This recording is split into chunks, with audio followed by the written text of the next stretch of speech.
السلام علیکم دوستو، آج کی کہانی کا نام ہے جب نمک ہی خراب ہو جائے۔ ایک دیہاتی نوجوان نے اپنی برادری کی ایک نہایت شریف، باپردہ، با اخلاق اور دیندار لڑکی سے شادی کی۔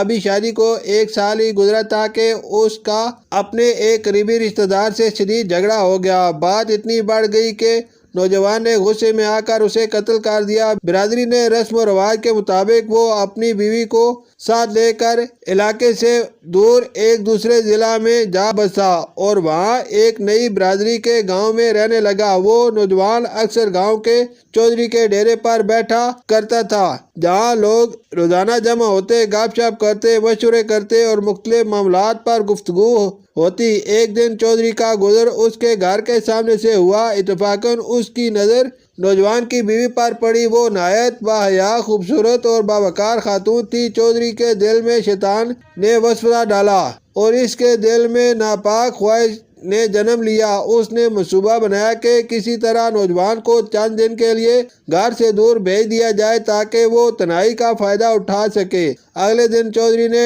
ڈیرے پر بیٹھے لوگوں سے کہا، مجھے خبر ملی ہے کہ فلاں علاقے میں بہت اچھی چراگاہ ہے۔ میں چاہتا ہوں کہ 4 آدمی جا کر اس کا جائزہ لائیں۔ چودھری نے 4 افراد منتخب کیے اور ان میں سے وہ نوجوان بھی شامل تھا۔ وہ چاروں روانہ ہو گئے۔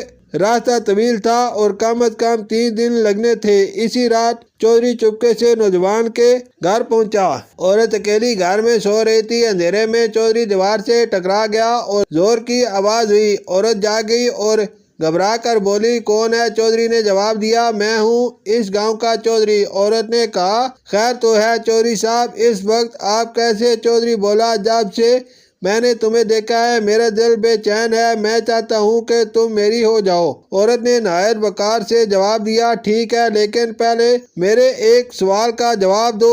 اگر تم نے صحیح جواب دیا تو پھر جیسا تم کہو گے ویسا ہی ہوگا۔ چودھری خوش ہو گیا اور بولا، پوچھو۔ عورت نے کہا، جس طرح گوشت کو خراب ہونے سے بچانے کے لیے اس پر نمک لگایا جاتا ہے، تو اگر خود نمک ہی خراب ہو جائے تو اسے کون درست کرے گا؟ چودھری ساری رات اس سوال پر غور کرتا رہا مگر جواب نہ سمجھ سکا۔ اگلے دن اس نے یہی سوال صاحب کے سامنے ڈیرے پر رکھ دیا۔ ہر شخص نے اپنی رائے دی مگر چودھری مطمئن نہ ہوا۔ وہاں ایک بزرگ بھی بیٹھے تھے، نہایت دانا، دیندار اور سمجھدار۔ جب سب لوگ چلے گئے تو چودھری نے ان سے پوچھا، آپ خاموش کیوں رہے؟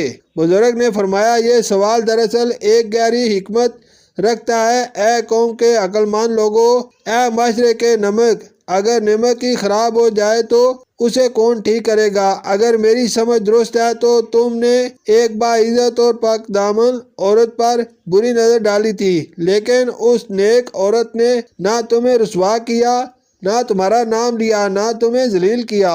اس نے صرف ایک سوال کے ذریعے تمہیں تمہارے ضمیر کے سامنے کھڑا کر دیا۔ بزرگ نے مزید کہا، جب گوشت خراب ہونے لگے تو نمک اسے محفوظ کر لیتا ہے، لیکن اگر خود نمک ہی خراب ہو جائے تو پھر گوشت کو کون بچائے گا؟ اسی طرح جب عام لوگ غلطی کریں تو چودھری، استاد، والدین اور رہنما انہیں سنبھالتے ہیں، لیکن اگر یہی لوگ بگڑ جائیں تو پھر معاشرے کو کون سنوارے گا؟ یہ سن کر چودھری کے دل پر لرز طاری ہو گیا۔ اس کا سر شرم سے جھک گیا، آنکھوں سے آنسو بہنے لگے۔ وہ بولا، اللہ تمہیں جزائے خیر دے، تم نے میری آنکھیں کھول دی۔ میری اس لرزش پر پردہ ڈال دو جیسے اللہ اپنے بندوں کی خطاؤں پر پردہ ڈالتا ہے۔ شاعر نے کیا خوب کہا ہے، گوشت تو نمک سے بچ جاتا ہے، اگر نمک ہی خراب ہو جائے تو پھر اسے کون بچائے؟ اور میں کہتا ہوں، اگر باپ بگڑ جائے تو اولاد کو کون سنوارے؟ اگر استاد بگڑ جائے تو نسلوں کو علم کون دے؟ اگر رہنما بگڑ جائے تو قوم کا مستقبل کون بچائے؟ داناؤں کی مجلس میں بیٹھا کریں، کیونکہ داناؤں کی صحبت صرف دل ہی نہیں، نسلیں بھی برباد کر دیتی ہیں۔ شکریہ۔